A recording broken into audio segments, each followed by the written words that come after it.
So it's 11:11 at the time of recording this, and the first card for this collective is the Fool. So I see this collective as needing to take a leap of faith into the unknown, or to take the leap of faith to an idea that you keep being intuitively drawn to. It's really important that we acknowledge the Fool as a positive card. It's a card that could change our trajectory or change the path that we're on, and it's about acknowledging that there are different ways that we can move in. There's not just one set way of doing something or achieving an outcome that we're trying to create, for example. So I think this is a very powerful energy to be in. It's ultimately confirming that you've got options, but you don't need to sit around and wait for that perfect time, because ultimately there is no perfect time or right time to do something. It's about taking that leap of faith and making sure that you're aligning authentically with the things that are truly on your path. So make sure that you're accepting any intuitive downloads at this time, or you're moving towards anything that you are being intuitively drawn to, or you're acting on things that continue to draw you back to them, for example. So if there's a project or a job or even a person, for example, that you keep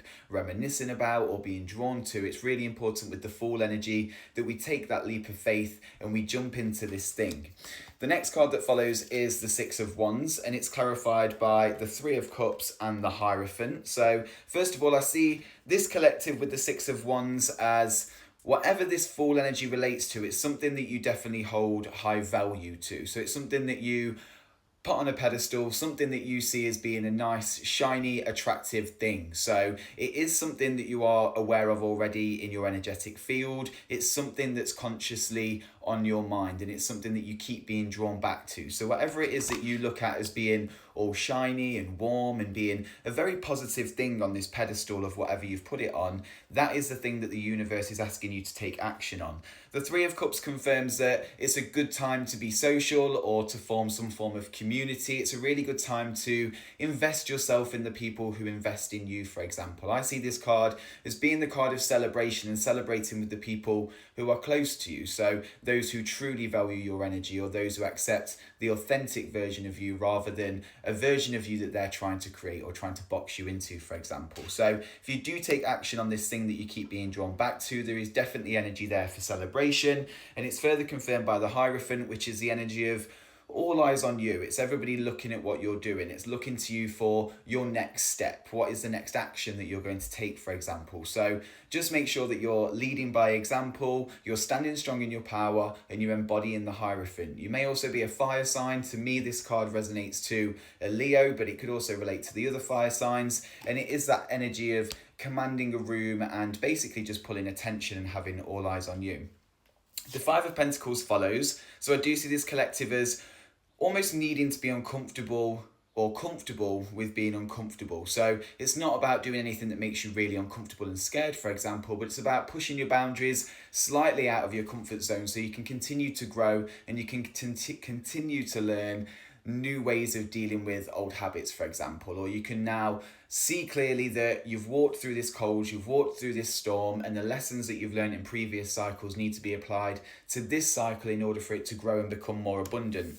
The Knight of Swords asks you to take action on this idea relatively quickly. So the Knight of Swords is a card of fast-moving action here. So make sure you are taking action towards your goals. You are consciously taking the steps to progress towards this thing, whatever it may be for you. And again, we're not wasting time or ruminating in any energies that's holding us back. So we want to carry on with the movement energy rather than slowing things down or almost becoming redundant. We don't want to get so far with a project and then we let it go, and the energy from that then gets released, and then you start a whole new project, or you come back to this project, for example. So just make sure whatever it is that you're working on, you are consistent with it, you stay persistent with it, and even if you're not getting the results that you'd originally hoped for, you do maintain that constant motion on that path, because it's important you carry on with the energy and you carry on to gain momentum with whatever it is that you're trying to create. The Lovers comes out here, so this could be in relation to a love connection. It could be coming back into union with yourself or your higher self, for example. But I see this as you falling back in love with your life. I think it's romanticizing the next phase of your life. It's embracing that you can create the beautiful life that you truly desire or that you look at so highly. The Wheel of Fortune confirms that it is turning in your favor. So I do see that if this collective is wanting love at this time, or they're wanting to attract a partner, now is a really good time for you to do so. You're in a very attractive energy at the minute, collective, but I do see that the wheel is turning in your favor for love. Again, that could be love for yourself, it's self-love, it's returning back to your higher self, but there is definitely an energy of love there on the cards, and the universe is confirming that it's turning in your favor.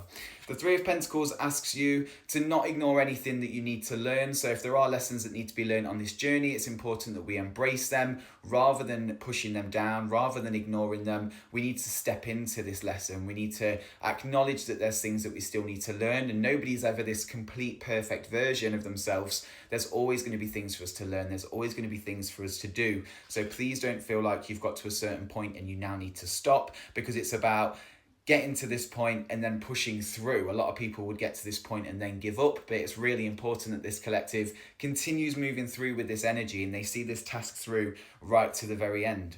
The final card is the Six of Pentacles, so I see this as you reviewing where you've spent your energy and also learning how to protect your energy. So it's seeing what parts of yourself can you give to people? What parts of yourself should you be keeping back for you? How much energy can you afford to give to your friends and family compared to how much of that energy do you need to keep for yourself and your own goals, for example? So just make sure you are being wise with your energy. You're protecting yourself. It's not about closing off your energy and becoming into the hermit mode. We've got no hermit card in this spread, but it's about acknowledging that where we spend our energy is really valuable, and it's really important to acknowledge the places that we are spending energy in so we can truly identify if they are for our highest purpose or if it's something that needs to be reviewed and we need to stop fueling into that, for example.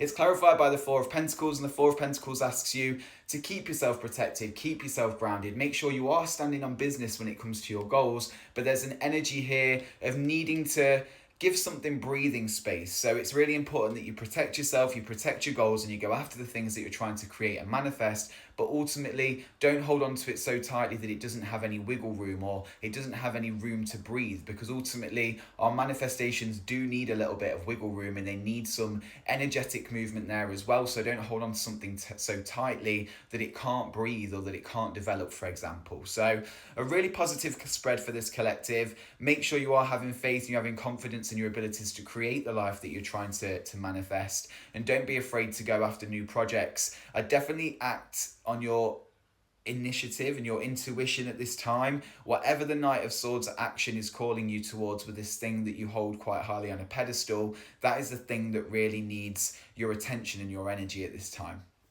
Please do drop me a comment and let me know if this reading resonated. I'd also appreciate if you could drop me a follow, because it helps these readings reach a wider collective, and I'll see you on the next one.